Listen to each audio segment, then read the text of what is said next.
लीजिए प्रस्तुत है शिव शंभू के चिट्ठे भाग 4। इसका नाम है आशा का अंत।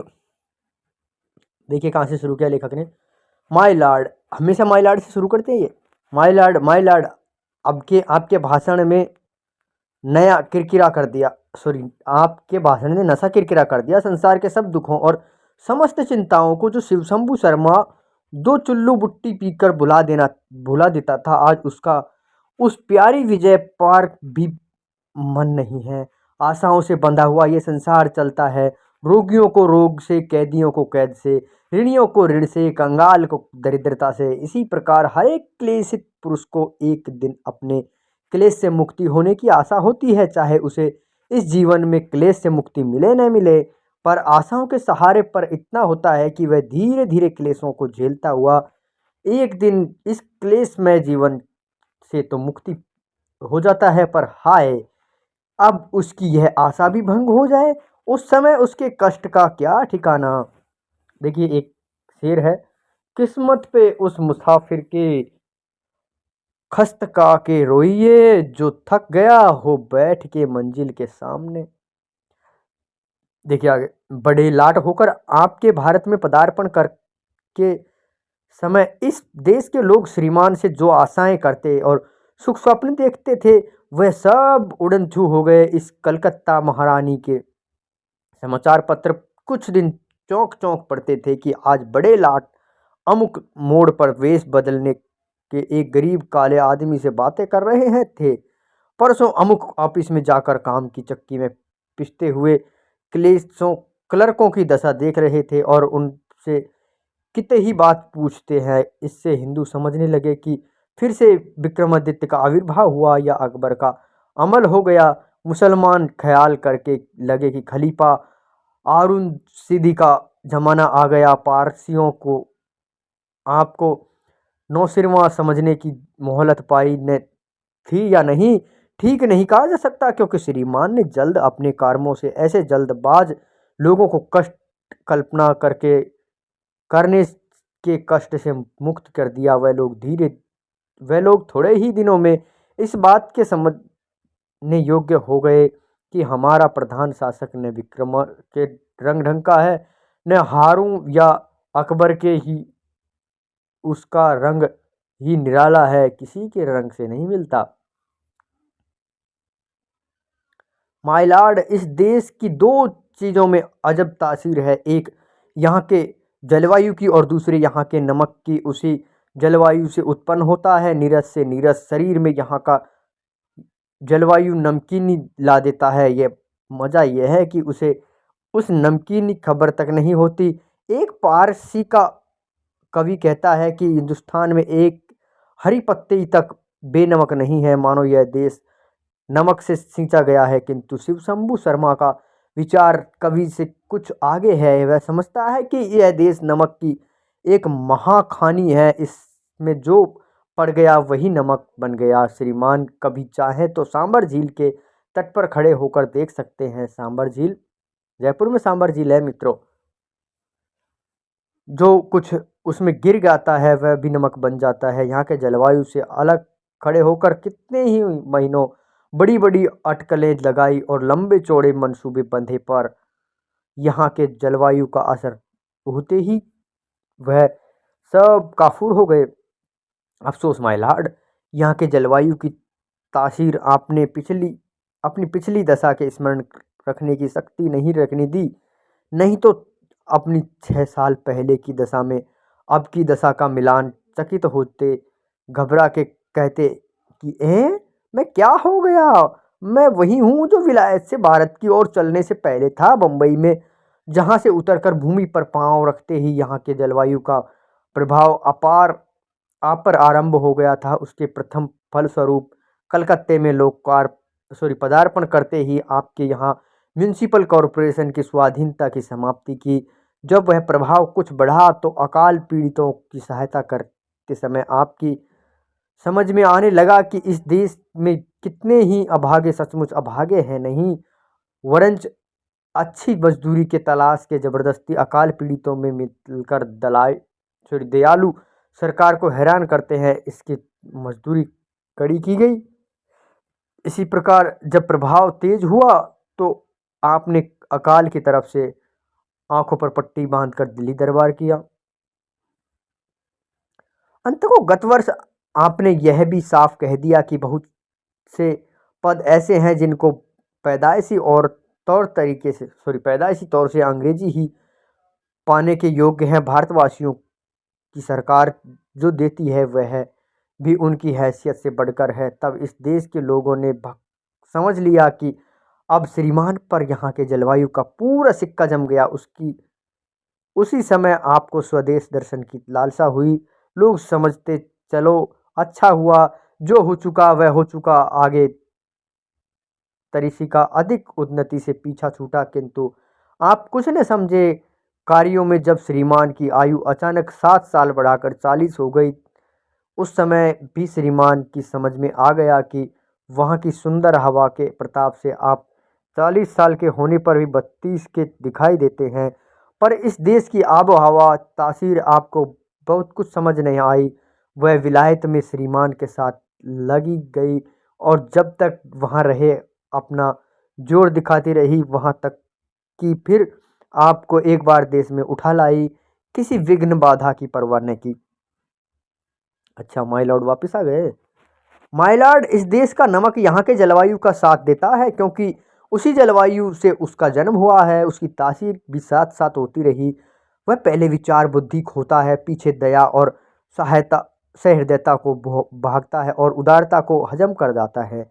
अंत को आंखों पर पट्टी बांधकर, कानों में ठीठे ठोक कर, नाक में नकेल डालकर आदमी को जिधर तिधर घसीटते फिरता है और उसके मुंह से खल्लम खुल्ला इस देश की निंदा करता है। आदमी के मन में वह यही जमा देता है कि यहाँ के का खाना, वहाँ की खूब निंदा करना और अपनी से ही मारते जाना। हम लोग नमक की तासीर से बेअसर नहीं है, पर हमारी हड्डियों उसी से बनी है। अतःकरण में अपना ज्ञान रहना है कि हमारे देश में नमक की क्या तासीर है। हम लोग खूब जानते हैं कि यदि श्रीमान कहीं दूसरी बार भारत में आ गए तो इस दम नमक की खानियों जाकर नमक हो जाएंगे।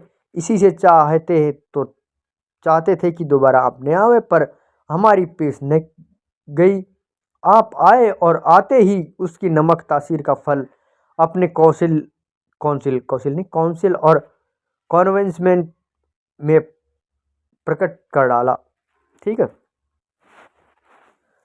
इतने दिन आप सरकारी भेदों के जानने से, अच्छे पद पाने से, उन्नति बातें सोचने से, सुगमता से शिक्षा लाभ करने से, आपने स्वत्वों के लिए पार्लियामेंट आदि में पुकारने से इस देश के लोगों को रोकते रहे।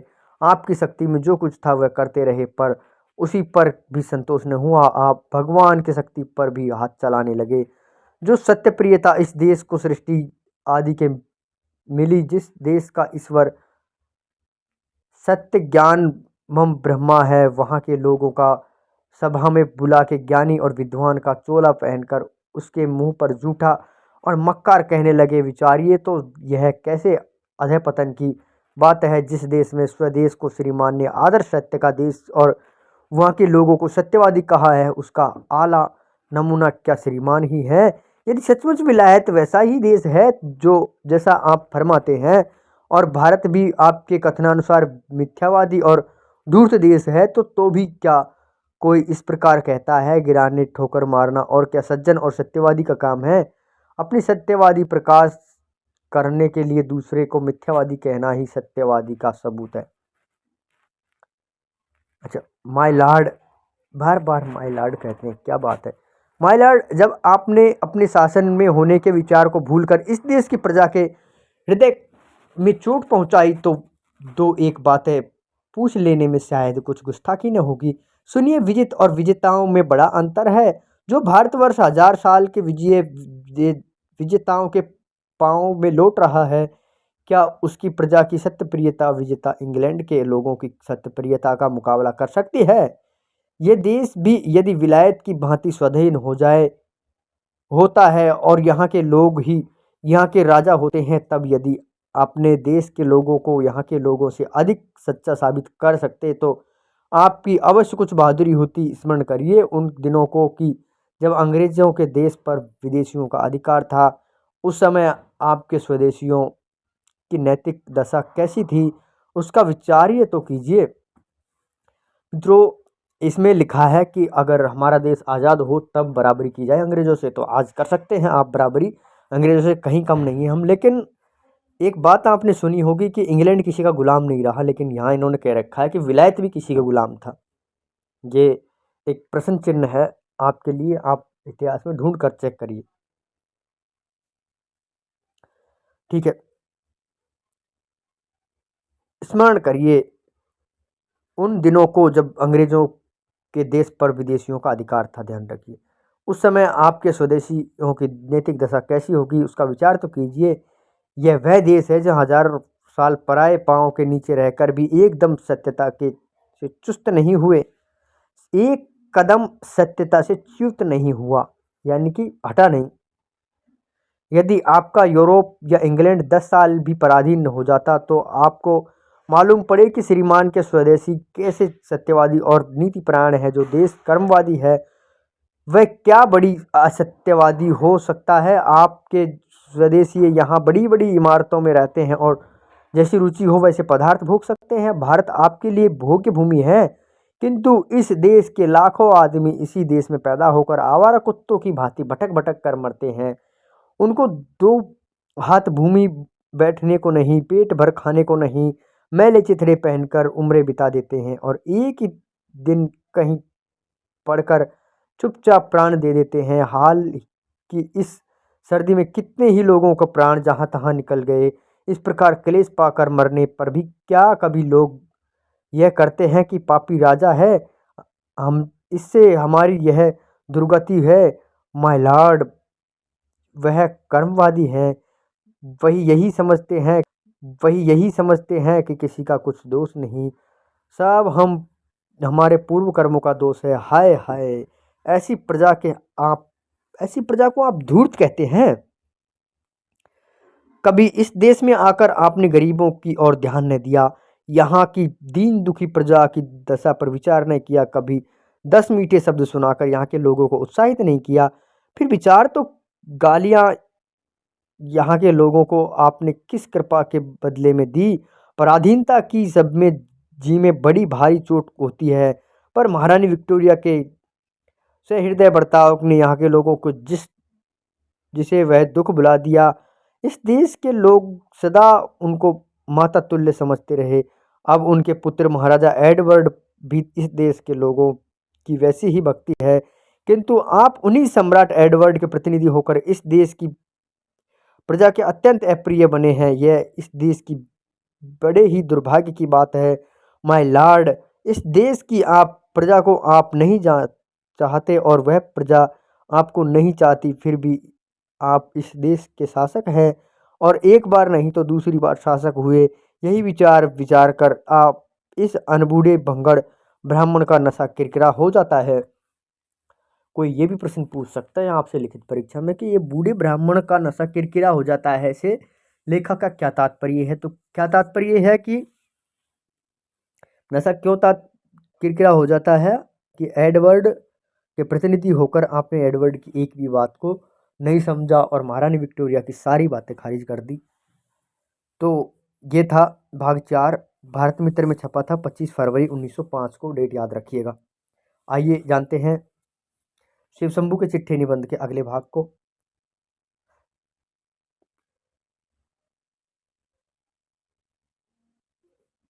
इस भाग का नाम है एक दुरासा।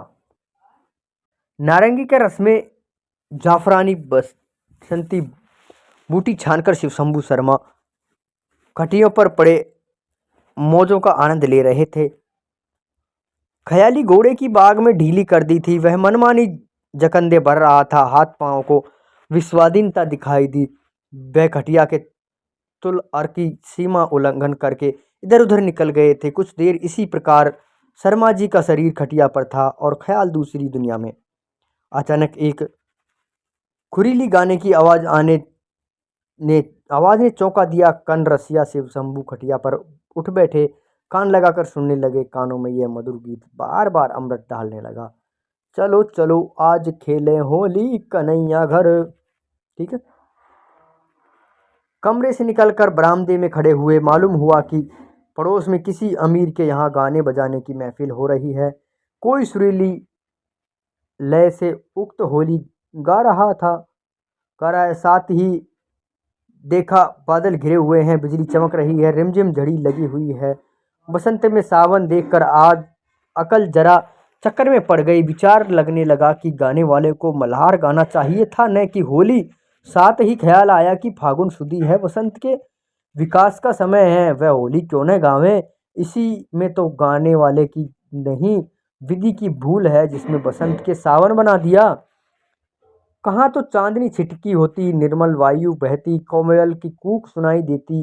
कहाँ भादों की सी अंधियारी है, वर्षा की झड़ी लगी है। ओह कैसा ऋतु पर्ण विपर्ण है। इसी विचार को छोड़कर गीतों के अर्थ का विचार जी में आया। होली खेलिया कहते हैं कि चलो आज कन्हैया के घर होली खेलेंगे। कन्हैया कौन? ब्रज के राजकुमार। और खेलने वाले कौन? उनकी प्रजा, ग्वाल बाल। इस विचार ने शिव शंभू शर्मा को और भी चौंका दिया। हैं? क्या भारत में ऐसे समय भी था जब प्रजा के लोग राजा के घर जाकर होली खेलते थे और राजा प्रजा मिलकर आनंद मनाते थे? क्या इसी भारत में राजा लोग प्रजा के आनंद को भी किसी समय अपना आनंद समझते थे? अच्छा, यदि आज शिव शंभू शर्मा अपने मित्र वर्ण सहित अबीर गुलाल की झोलियां, भूरे रंग की पिचकारियां लिए अपने राजा के यहाँ होली खेलने जाए तो क्या होगा? तो कहाँ जाए? सात राजा दूर, सात समुद्र पार है, राजा का केवल नाम है। सुना है राजा को शिव शंभू शर्मा ने देखा न राजा ने शिव शंभू शर्मा को। खैर राजा नहीं, उसने अपना प्रतिनिधि भारत में भेजा है। कृष्ण द्वारिका में है, पर उद्धव प्रतिनिधि बनकर ब्रजवासियों को संतोष देने के लिए ब्रज में भेजा है। क्या उस समय राजा प्रतिनिधि के घर जाकर शिव शंभू होली नहीं खेल सकता? ओह, यह विचार वैसा ही बेतुका है जैसे अभी वर्षा में होली गाई जाती थी। इस गाने वाले का क्या दोष है? वह तो समय समझकर ही गा रहा है। यदि बसंत में वर्षा की झड़ी लग जाए तो गाने वालों को क्या मल्हार गाना चाहिए? सचमुच बड़ी कठिन समस्या है। यह सचमुच बड़ी कठिन समस्या है। कृष्ण है, उद्धव है, पर ब्रजवासी उनके निकट भी नहीं फटकने पाते। राजा है, राजप्रतिनिधि है, पर प्रजा की उन तक रसाई नहीं। सूर्य है, धूप नहीं, चंद्र है, चांदनी नहीं, माय लॉर्ड नगर ही में है, पर शिव शंभू उनके द्वार तक नहीं फटक सकता। उसके घर चलकर होली खेलना तो विचार ही दूसरा है। माय लॉर्ड के घर तक प्रजा की बात नहीं पहुंच सकती, बात की हवा नहीं पहुंच सकती। जहांगीर की भांति उसने अपना शयनागार तक ऐसा कोई घंटा नहीं लगाया जिसकी जंजीर बाहर से हिलाकर प्रजा अपनी फरियाद उसे सुना सके। न आगे को लगाने की आशा है। प्रजा की बोली वह नहीं समझता, उसकी बोली प्रजा नहीं समझती। प्रजा के मन का भाव वह नहीं समझता और न समझना चाहता है। उसके मन का भाव न प्रजा समझ सकती है और न समझने का कोई उपाय है। उसका दर्शन दुर्लभ है। द्वितीया के चंद्र की भांति कभी कभी बहुत देर तक नजर गड़ाने से उसका चंद्रनान दिख जाता है। जो दिख जाता है लोग उंगलियों से इशारे करते हैं कि वह है, किंतु दूज के चांद के उदय का भी एक समय होता है। लोग उसे जान सकते हैं। माय लॉर्ड के मुख चंद्र के उदय के लिए कोई समय भी नियत नहीं। अच्छा, जिस प्रकार देश के लिए कोई समय भी नियत नहीं, जिस प्रकार देश के निवासी माय लॉर्ड का चंद्रानयन देखने को टटकी लगाए रहते हैं, या जैसे शिव शंभू शर्मा के जी में अपने देश के माय लॉर्ड से होली खेलने की आई, इस प्रकार कभी माय लॉर्ड को भी इस देश के लिए लोगों की सुगंध आती होगी। क्या कभी श्रीमान का जी होता होगा कि अपनी प्रजा में जिसके दंड मुंडुक के विधाता होकर आए हैं, किसी एक आदमी से मिलकर उनके मन की बात पूछे या कुछ आमोद प्रमोद की बात करके उनके मन को टटोले। माय लॉर्ड को ड्यूटी का ध्यान दिलाना सूर्य को दीपक दिखाना है। वह श्रीमन के मुख से कह चुके हैं कि ड्यूटी में बंधा हुआ मैं इस देश में फिर आया। यह देश मुझे बहुत ही प्यारा है। इसमें ड्यूटी और प्यार की श्रीमान के कथन से तय हो जाता है कि उसमें किसी प्रकार की हुज्जत उठाने की जरूरत नहीं। तथापि यह प्रश्न आप जी में उठता है कि इस देश की प्रजा के माय लॉर्ड का निकट होना और प्रजा के लोगों की बात जानना भी उस ड्यूटी की सीमा तक पहुंचता है या नहीं।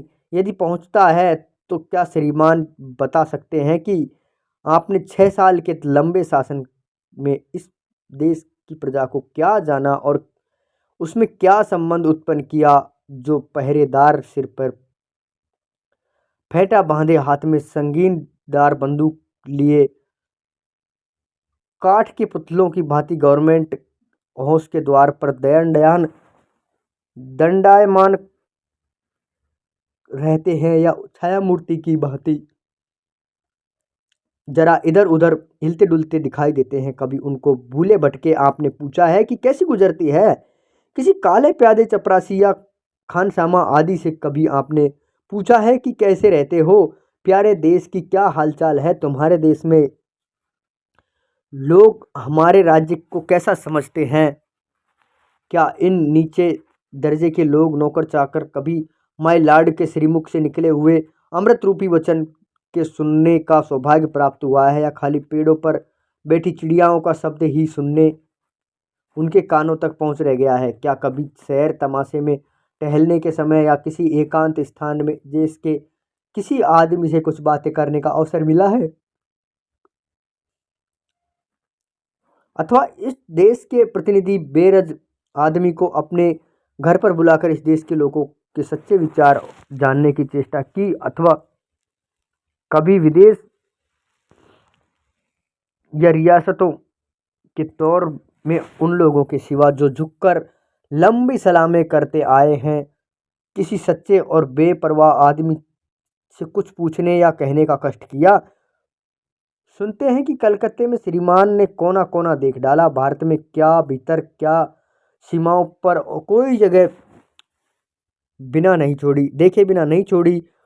बहुतों का एक ही विचार था, पर कलकत्ता यूनिवर्सिटी के परीक्षाोत्तीर्ण छात्रों की सभा में चैसरलन का जामा पहनकर माय लॉर्ड ने जो अभिज्ञता प्रकट की उससे स्पष्ट हो गया कि जिन आंखों में श्रीमान ने देखा उनमें इस देश की बातें ठीक देखने की शक्ति न थी। सारे भारत की बात जाए, इस कलकत्ते में ही देखने की इतनी बातें हैं कि केवल उसको भली भांति देखने लेने से भारत की बहुत सी बातों का ज्ञान हो सकता है।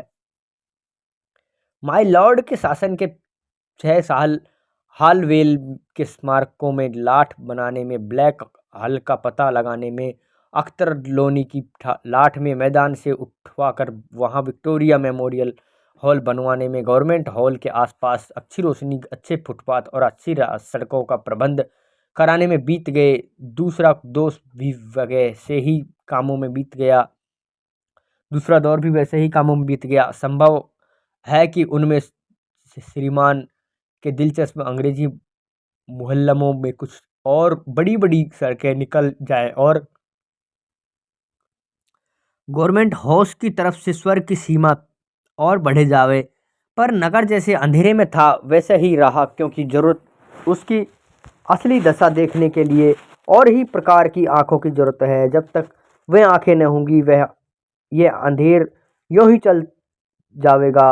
यदि किसी दिन शिव शंभू शर्मा के साथ माय लॉर्ड नगर की दशा देखने चले तो देखते कि यह महानगर की लाखों प्रजा भेड़ों और सुअरों की भांति सड़े गंदे झोंपड़ी में पड़ी लौटती है। उसके आसपास सड़ी बदबू और मैले सड़े पानी के नाले बहते हैं।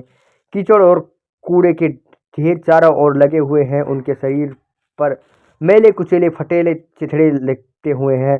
उनमें बहुतों की आजीवन पेट भर अन्न और शरीर ढकने को कपड़ा नहीं मिलता। जाड़ों में सर्दी के अकड़ कर रह जाते हैं और गर्मियों में सड़क पर घूमते और वहां तक पड़ते फिरते हैं। बरसात में सड़े सीले घरों में भीगे पड़े रहते हैं। सारांश यह है कि हर एक ऋतु की तीव्रता में सबके आगे मृत्यु के पथ का वही अनुमान करते हैं।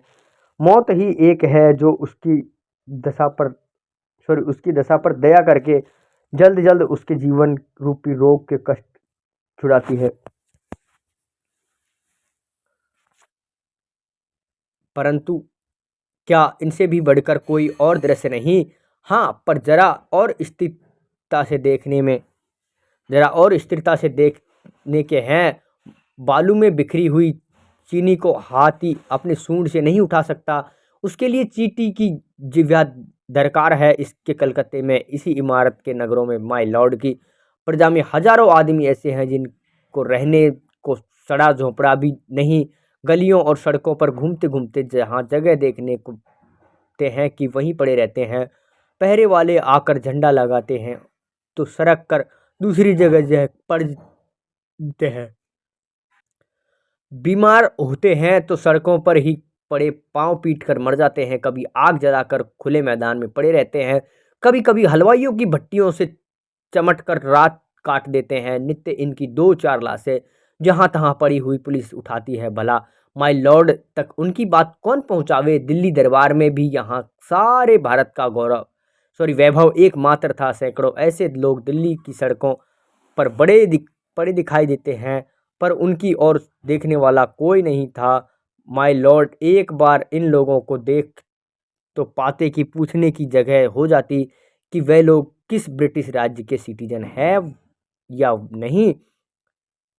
यदि हैं तो कृपा पूर्वक पता लगाइए कि उनके रहने के स्थान कहाँ हैं और ब्रिटिश राज्य के उनका क्या नाता है। क्या कहकर अपने राजा और उनके प्रतिनिधि संबोधन करते हैं, किन्हीं शब्दों में ब्रिटिश राज्य की असीम सीमा दे। क्या लोग यो कहे कि जिस ब्रिटिश राज्य में अपनी जन्मभूमि एक उंगली भूमि अधिकारी नहीं, जिसमें हमारे शरीर को फटे चितड़े को पूरा अन्न मिला, उस राज्य की जय हो। उसका प्रतिनिधि हाथियों का जुलूस निकाल कर सबसे बड़े हाथी पर चांवर छत्र लगाकर निकले और स्वदेश में जाकर प्रजा के सुखी होने का डंका बजावे। आगे देखिए, इस देश में करोड़ों प्रजा ऐसी है जिनके लोगों पर जब संध्या सवेरे किसी का स्थान एकत्र होते हैं तो महाराजा विक्रम की चर्चा करते हैं और उन राजा महाराजाओं की गुणवावली वर्णन करते हैं जो प्रजा का दुख मिटाने और अभावों का पता लगाने के लिए लोग रातों को भेष बदल कर निकला करते थे। अकबर के प्रजा पालन की और बीरबल के लोकरंजन की कहानियां कहकर ही वह रहते हैं, अपना जी बहलाते हैं और समझते हैं कि यह न्याय और सुख का समय बीत गया। अब वह राजा संसार में उत्पन्न नहीं होते जो प्रजा के सुख दुख की बातें उनके घरों में आकर पूछते थे। महारानी विक्टोरिया को वह अवश्य जानते हैं कि वह महारानी थी और उनके पुत्र उनकी जगह राजा और इस देश के प्रभु हुए। उनको इस बात की खबर तक नहीं कि उनके प्रभु कोई प्रतिनिधि होते हैं और वह इस देश के शासन के मालिक होते हैं। कभी कभी इस बात की 30 करोड़ प्रजा का शासन करने का घमंड भी किया करते हैं, अथवा मन चाहे तो इस देश के बिना कोई अच्छा बर्ताव किए भी यहाँ के लोगों को झूठा मक्कार और आदि कहकर अपनी बड़ाई करते हैं। इन विचारों के ने इतना बात तो शिव शंभू के जामे में पक्की कर दी कि अब की राजा प्रजा के मिलकर होली खेलने का समय गया। जो बाकी था वह कश्मीर नरेश महाराजा रणवीर सिंह के साथ समाप्त हो गया। इस देश में जो इस देश में उस समय